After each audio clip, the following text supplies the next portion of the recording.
नमस्कार साथियों।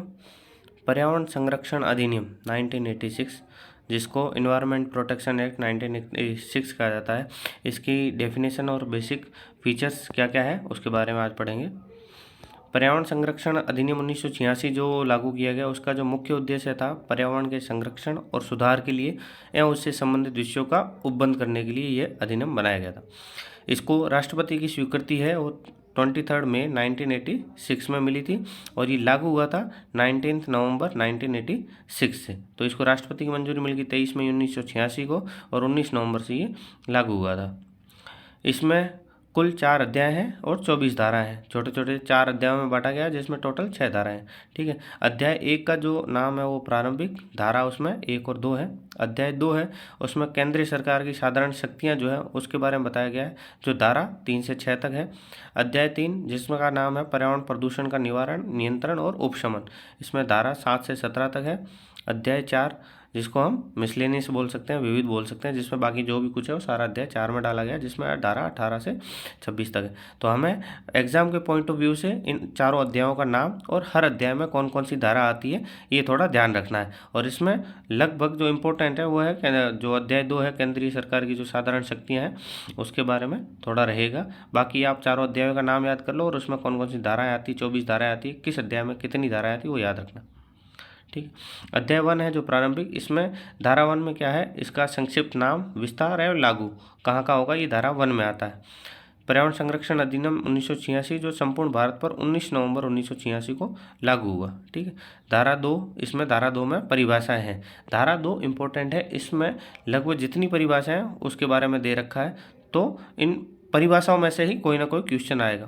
धारा 2 क में पर्यावरण की परिभाषा है, इसके अंतर्गत प्राकृतिक संसाधन जैसे जल, वायु, भूमि, वन, पौधे आदि तथा सूक्ष्म जीव एवं मानव के अंतर संबंधों को पर्यावरण कहा गया है। ये धारा 2 में क में पर्यावरण की परिभाषा है।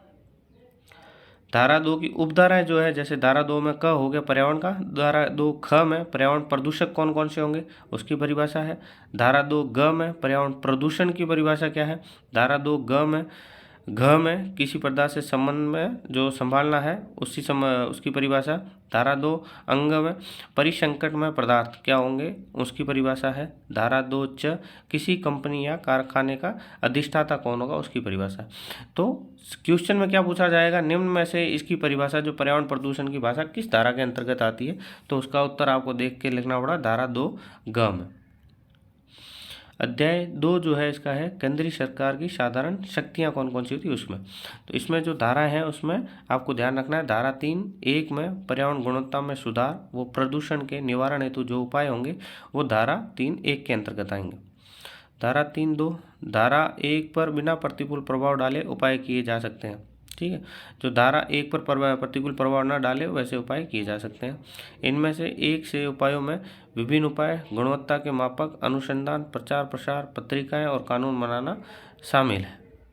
धारा 3 की उपधारा 3 में विभिन्न प्राधिकरणों का गठन किस प्रकार से होगा वो शक्तियां दे रखी है। धारा 4 में अधिकारियों की नियुक्ति और अधिकार कौन कौन से होंगे वो सम्मिलित किया गया है। धारा 5 में केंद्र सरकार द्वारा निर्देश देने की जो शक्तियां हैं वो धारा 5 में दी गई है। धारा 5 क में जो नेशनल ग्रीन ट्रिब्यूनल है, राष्ट्रीय हरित अधिकरण को अपील कैसे की जा सकती है उसके बारे में दिया गया है।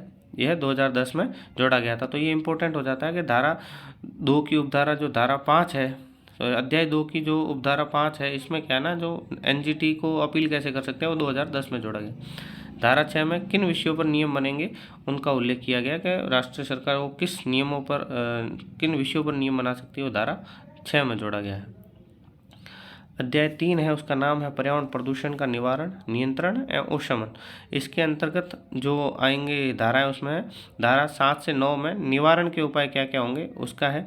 तो धारा 10 से 14 में नियंत्रण के उपाय, देखो धारा 7 से 9 निवारण के उपाय हो गया, धारा 10 से 14 में नियंत्रण के उपाय और धारा 15 से 17 में उपशमन के उपाय कौन कौन से होंगे। ठीक है। तो धारा 12 में पर्यावरण की जो प्रयोगशाला है उसके बारे में परिभाषा है। धारा 15, 16, 17 में दंड का प्रावधान है कि अगर इनको कोई तोड़ता है तो किस प्रकार से दंड दिया जा सकता है उसके प्रावधान किए गए हैं। पर्यावरण से संबंधित जो मुख्य बिंदु है उसमें है अनुच्छेद 21, जो हमारे संविधान का अनुच्छेद 21 है, उसमें स्वच्छ जलवायु और स्वच्छ पेयजल का सबको मौलिक अधिकार है, मौलिक अधिकारों में यह दिया गया है। धारा अनुच्छेद 48A जो हमारे क्या है नीति निर्देशक तत्व है, उसमें दिया गया है राज्य सरकार पर्यावरण संरक्षण और संवर्धन हेतु कानून बनाएगी। ठीक है, ये नीति निर्देशक तत्व है 48A।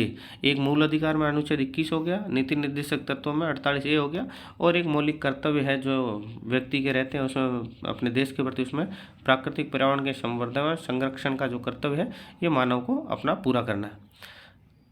सन 1972 में जो स्टॉकहोम सम्मेलन में पर्यावरण संरक्षण एवं संवर्धन हेतु समुचित कदम उठाने हेतु प्रतिबद्ध किया गया था। तो स्टॉकहोम सम्मेलन कब हुआ, जो पर्यावरण से संबंधित था, जून 1972 में।